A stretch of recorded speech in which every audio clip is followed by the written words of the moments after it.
अध्यक्ष जी, माननीय मंत्री जी ने अपने उत्तर में रेल कनेक्टिविटी सुधार हेतु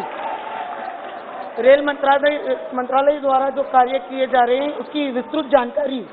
अपने उत्तर में दी है। हम सभी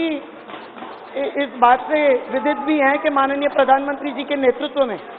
देश में पहली बार रेल का नया इंफ्रास्ट्रक्चर बढ़ाया जा रहा है। रेल सुविधा बढ़ाने हेतु जो एग्जिस्टिंग सुविधाएं हैं उसको भी अपग्रेड की जा रही है, नई ट्रेनें भी चलाई जा रही है। सर, मैं माननीय मंत्री जी को आपके माध्यम से बताना चाहती हूं कि मेरा संसदीय क्षेत्र जो जामनगर और द्वारका लोकसभा क्षेत्र है वो देश के पश्चिमी क्षेत्र के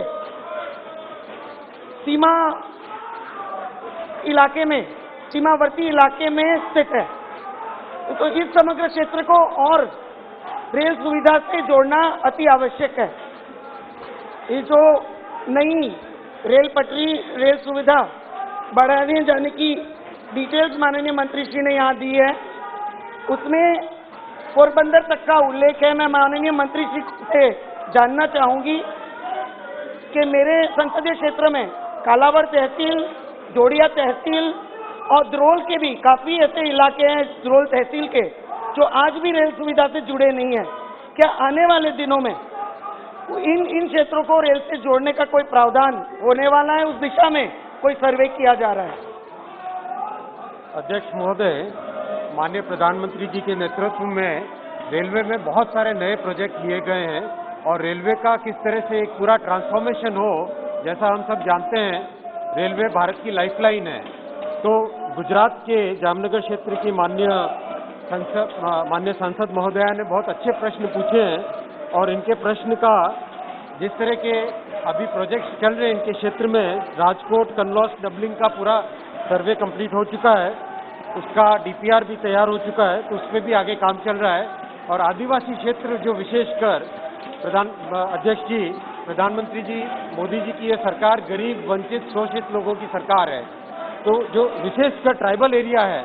और अपने कल्चरल हेरिटेज के एरिया है, सोमनाथ कोडिनार लाइन हो गई,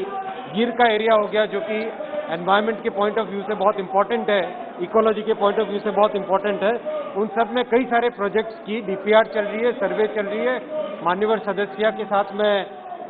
जब भी कार्यालय में बैठूंगा उनको डिटेल विवरण उनके क्षेत्र का दे दूंगा।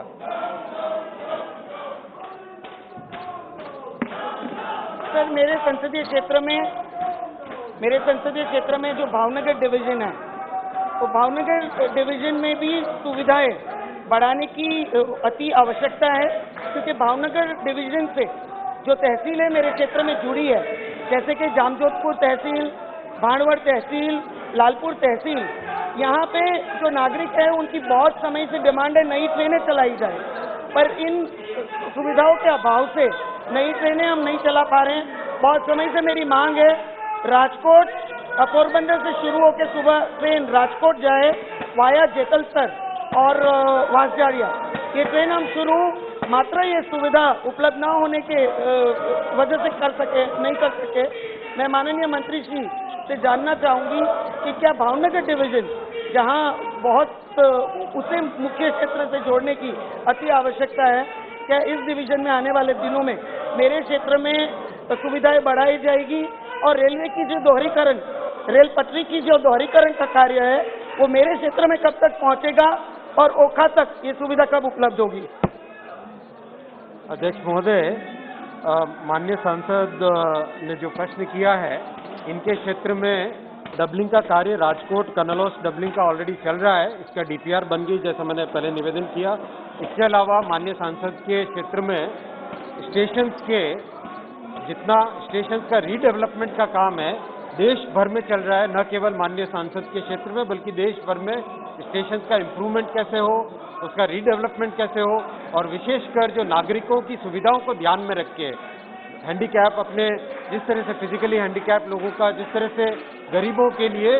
ध्यान देना हो, उसी तरह से स्टेशंस का रीडेवलपमेंट का काम चल रहा है। एक विस्तृत जानकारी मैं माननीय सांसद सदस्य के साथ बैठ के इनके क्षेत्र के दूसरे पॉइंट्स को भी मैं सुन के नोट करके उस पर संज्ञान